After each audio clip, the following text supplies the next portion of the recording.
Welcome to Comfort Havoc number 2. This is the second video about the truth about people. I was on my way doing another one, but they clearly didn't see those damn lights. So as I was saying, excuse me for being rude, for eating in front of you. Each and every one of us gives everybody what we are comfortable giving them about ourselves. Okay? When you have your first crush, you're more afraid of her saying no than the possibility of her saying yes. So we come up with thousands of reasons why they would say no. And not one reason why we say yes. So,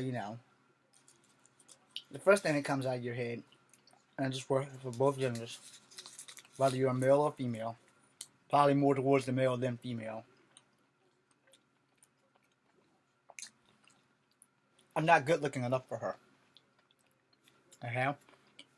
Especially when you're crushing on someone as beautiful as the person I'm currently crushing on. And I would love to tell her to her face, but our lives haven't recrossed again. And if they ever do, and if I ever get the chance, I will do my damnedest to swallow my pride and try. Which has been a lot of people miss out on relationships. It could be great because we're scared that the girl is gonna say no. I hate being rejected, but at the same time, we have to accept that shit. And maybe somewhere down the road, they might actually say yes. You just don't know. But the truth of the matter is, we're more scared of not measuring up, not being good enough. And this is in all things. This isn't just in relationships. This is like in all out truth.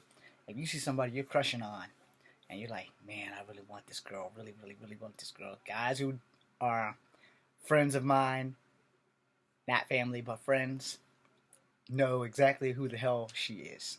And no, she's not my ex-girlfriend. And if we ever got together, the world would know. But that's not here or there.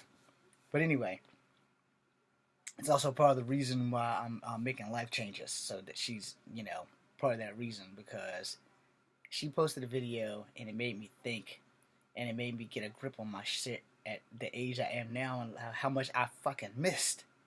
Alright? And I still got a long way to go because we don't know when we're going to die. But the truth of the matter is that we fear what could be great because we're like, alright, no one is 1,000% confident about themselves unless they have a special talent or an ability. I do Kung Fu. If you ask me personally, do I think I can get beat? The answer is no. Is it possible for me to get beaten? Yes. But here's where possibility, reality, and truth come into play. It is possible for anybody to beat anyone, especially if that person is not prepared to fight, has never been in a fight, and don't know how to fight. And those are 3 factors that you have to worry about when you go into a fight. The other factors that you have to worry about is the guy that you're fighting. Does he know how to fight? Has he ever been in a fight? Is he a good fighter? Is he a great fighter? Can he beat my ass? Can I beat his ass?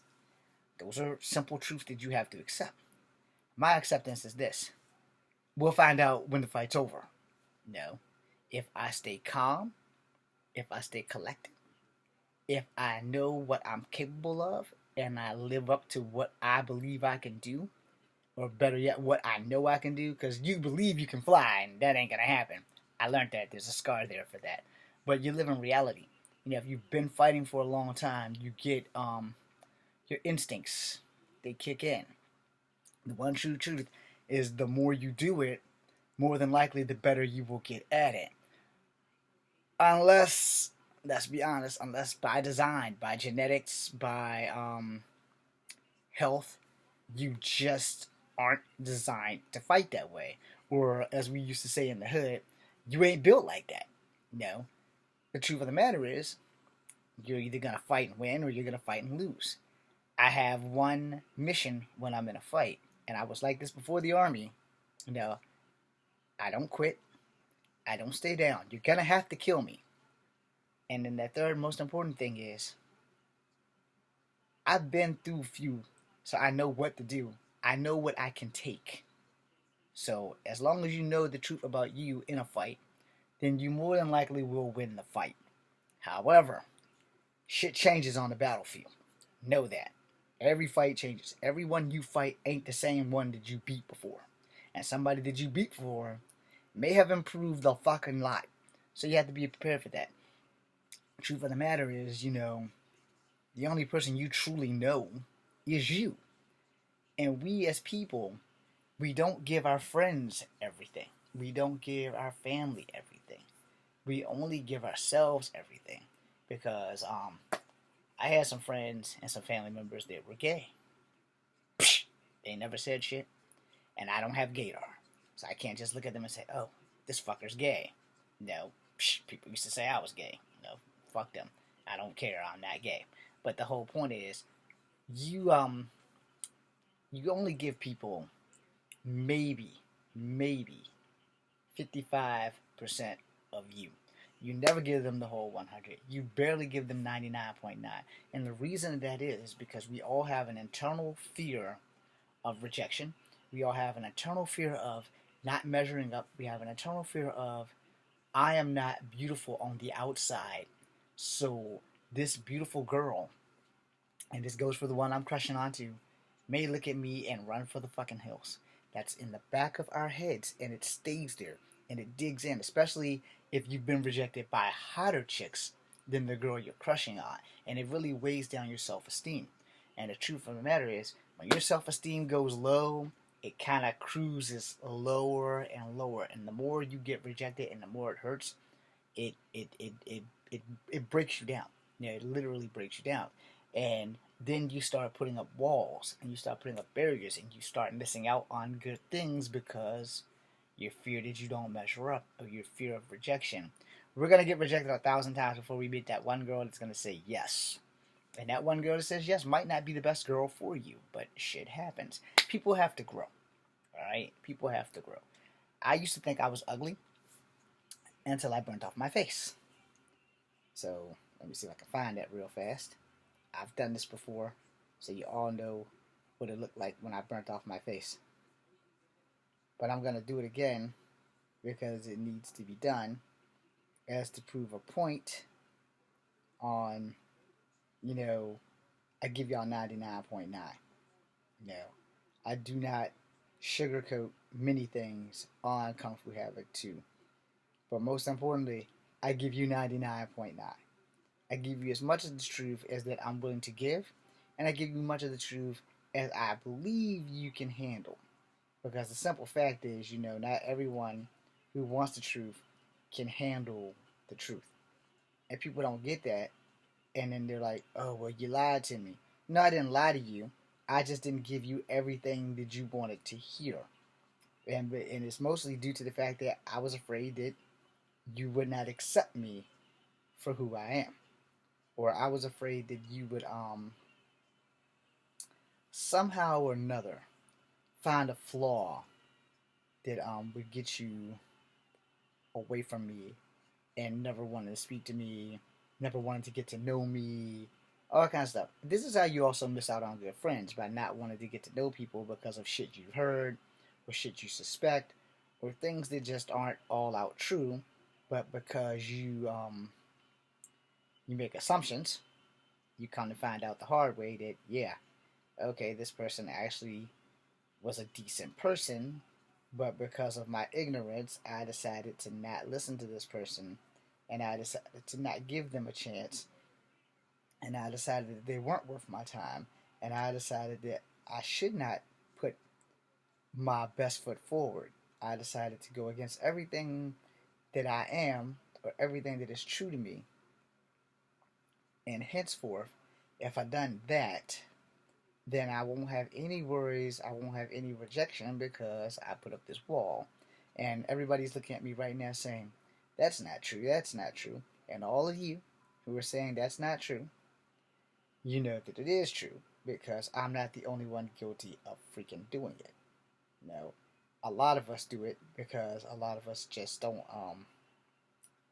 we don't know how to deal with our own specific insecurities. So we find other ways to frack it up. And by doing that, it secures our self worth, our self esteem, that kind of thing. So, like I said, I used to think I was ugly, and then I got ugly. So, I was very protective of my face before. I'm more protective of my face now because when that happened, it was bad, and it burnt all of this. There's still some scarring there. There's still some scarring there. And I was in Suffolk, Virginia, and the doctor says you have a choice. We can peel skin off your ass and put it on your face, or we can give you this stuff. And it's like me thinking in my young dumbness, thinking to myself, ew, I don't want my face to smell like my ass, because even though I wash, it was just like a really bad concept of having ass face. So yeah, that shows you how dumb my ass was. I thought they meant they would pull off the skin from the closest point of my asshole. Alright, because even though you wash, you can still have a smelly asshole. Anyway, that's neither here nor there. But I didn't know how skin grafting worked because I'm not a doctor. But after he got the skin off, he's like, okay, look, this isn't like a third-degree burn. This is a first-degree burn. You might not even need surgery. So we can try this white cream stuff, but I can only give you enough for your face.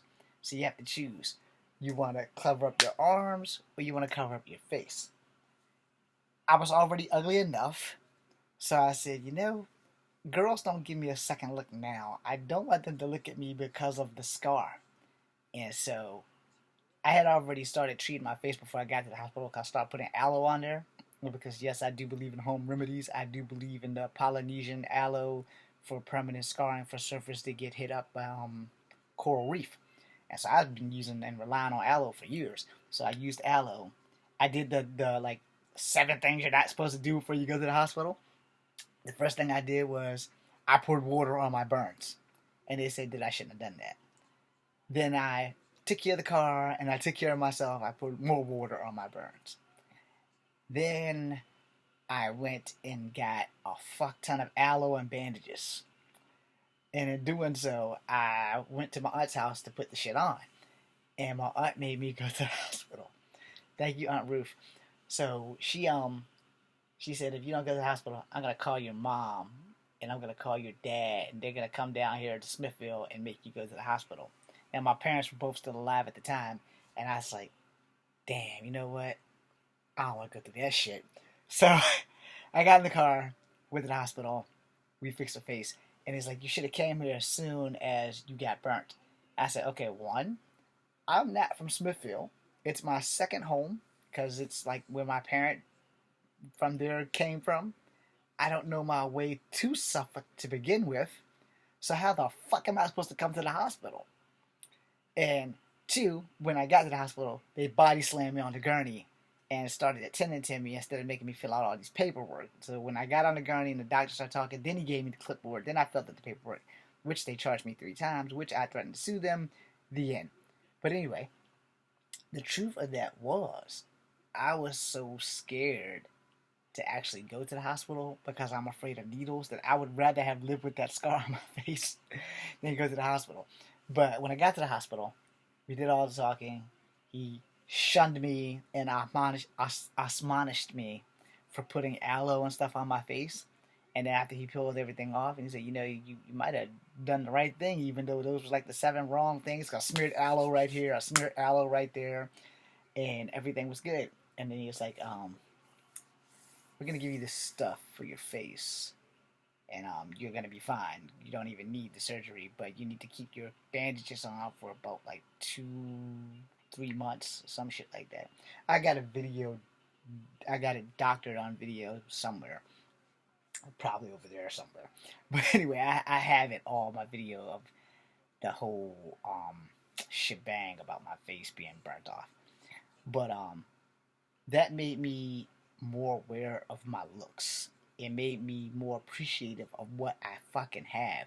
So when people tell me I'm ugly, I'm like, yep, because I was a lot fucking worse when I burnt this shit off. And the truth of the matter is, most people will see you as ugly.